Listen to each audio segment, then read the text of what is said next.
सिंधी में टे चार ॾाढियूं सुठियूं चवणियूं आहिनि। हिकिड़ी चवणी आहे त भरी ॿेड़ीअ में वाणियो गरो, माना ॿिया सभु बचे वञनि, वाणियो वीचारो ॿुॾी वञे। ॿियो चवंदा आहिनि ग़रीब जी ज़ाल सभु कंहिंजी भाॼाई। टियों चवंदा आहिनि जेको धकु लॻे काणी अख में। पाकिस्तान में जेको धकु थो लॻे सो काणी अख, उहा काणी अख सिंध आहे। ग़रीब जी ज़ाल बि सिंध आहे ऐं भरी ॿेड़ीअ में वाणियो बि सिंध आहे। हर अज़ाब जो तौब जो रुख़ सिंध आहे। वरी मज़ो इहो आहे जो जेके 26-27 तरमीम कनि था उहे वरी तव्हांखे ॿुधाइनि था त 26-27 तरमीम वॾो ज़ुल्म आहे।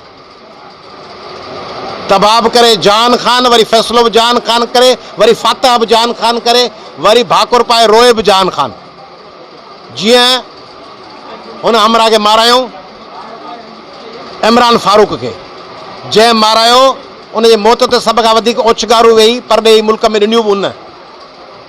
रामबाड़ बि उन पे कया इमरान फारूक खे जंहिं मारायो, उन अज़ीमुद्दीन तारिक खे जंहिं मारायो, उन ई वरी रामबाड़ करे उनो पे, बेचारा भाई चला गया। तीअं जेका सरकार वेठी आहे पीपल्स पार्टी जी, 26 तरमीम बि उन्हनि कराई, 27 तरमीम बि उन्हनि कराई।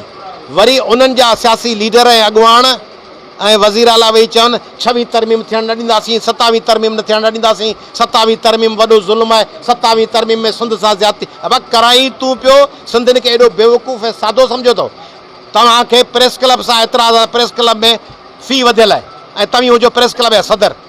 मूंखे बार काउंसिल सां एतिराज़ आहे त बार काउंसिल में फ़ी वधियल आहे, बार काउंसिल जो सदर आऊं हुजां त पोइ पहिरीं बार जे उहिदे खे वकालत वारे खे छॾियां, इस्तीफ़ा ॾियां, पोइ चवां बार में वॾो ज़ुल्म आहे। हुजां आऊं पीपल्स पार्टी में, उनजो MNA MPA सेनेटर नाज़िम अॻुवान लीडर कारकुन, ऐं वरी चवां पीपल्स पार्टी जे हूंदे वॾो ज़ुल्म पियो थिए। इहो ज़ुल्म कोन्हे, इहो ड्रामो आहे। माना सिंधियुनि खे भूख बसर था सम्झो जो उन्हनि जे पेर ते कुहाड़ी हणी वरी चओ था अड़े अबाड़े हिन सां तुंहिंजो पेर वढिजी वेंदो। केॾो ज़ख़्म आयो आहे। इहा ठगी आहे। कंहिं हिकिड़े हंधि तहलके ज़िले में अहिड़ा माण्हू सादा हुजनि जो तव्हांजूं ठगियूं सम्झनि। सॼी सिंध सम्झे थी त 27 तरमीम ज़रिए तव्हीं सौदो पिया कयो। ईंदड़ दौर में तव्हीं बिलावल साहब खे वज़ीर आज़म बनाइण लाइ तव्हीं तयारु आहियो त सिंध में भले 18 तरमीम बि ख़तमु थिए, भले पाणी बि वञे। अच्छा, ॿियो पीपल्स पार्टी चए त सूबा ठाहिण जी कोशिशि पिया कनि। ॾिठो निज़ाम कंहिं आंदो? पीपल्स पार्टी। उनजे ख़िलाफ़ मुज़ाहिरा कंहिं कया? असां। पीपल्स पार्टी त ॿिठो निज़ाम आंदो हो न, कराची जो हिकिड़ो निज़ाम ऐं सिंध जे ॿियनि ज़िलनि जो ॿियो निज़ाम। पीपल्स पार्टी त कराची में इन क़िस्म जो निज़ाम आणे सिंधियुनि खे अलॻि कयो।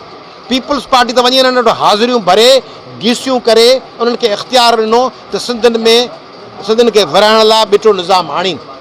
हींअर जेको मंदो ख़्याल हो, जंहिं चयो त 3 महीननि वारे 6 महीने वारे खे वीज़ा ॾियो डोमिसाइल, इहो कंहिंजी पार्टी जो आहे? Peoples party.